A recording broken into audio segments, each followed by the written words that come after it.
नमस्कार मित्रांनो, Marathi advice channel मध्ये आपल्या सर्वांचे खूप खूप स्वागत। या व्हिडिओमध्ये आपण रेल्वे तिकीट बुकिंग संदर्भात भारतीय रेल्वेने नियम बदलला आहे त्याबद्दलची संपूर्ण माहिती देणार आहोत। चला तर मग व्हिडिओ सुरू करूया। रेल्वेला भारताची लाईफलाईन म्हटले जाते। दररोज देशभरातून कोट्यावधी प्रवासी रेल्वेने प्रवास करतात, कारण रेल्वेचा प्रवास हा रस्ता व हवाई वाहतुकीपेक्षा खूपच सुरक्षित व स्वस्त मानला जातो। त्यामुळे रेल्वेने प्रवास करणाऱ्या प्रवाशांची संख्या देशात फार मोठी आहे। अशातच रेल्वेने प्रवास करणाऱ्या प्रवाशांसाठी एक महत्त्वाची बातमी समोर आली आहे। मंगळवार पासून वर्षातील 7वा महिना म्हणजे जुलै महिन्याला सुरुवात होईल। मंगळवार 1 जुलै पासून अनेक महत्त्वाच्या नियमांमध्ये बदल होणार आहेत। त्याचा थेट परिणाम सर्वसामान्यांच्या खिशावर देखील पडू शकतो। त्यासोबतच रेल्वे तिकीट बुकिंग आरक्षणासंदर्भातील एक नियम देखील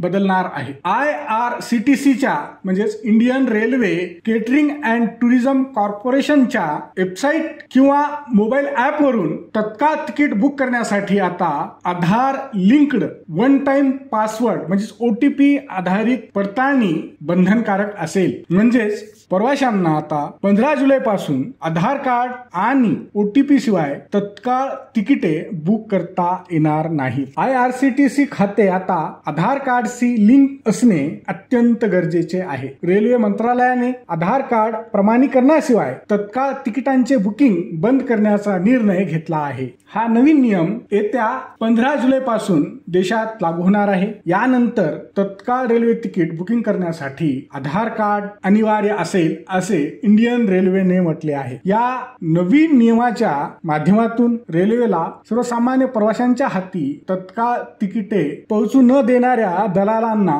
लगाम लावायचा आहे असे बोलले जात आहे। IRCTC वेबसाईटवर दिलेल्या माहितीनुसार जो कोणी युजर IRCTC अकाउंटशी आधार कार्ड लिंक करून तिकीट बुक करतील त्यांना एका महिन्यात 24 तिकिटे बुक करता येतात।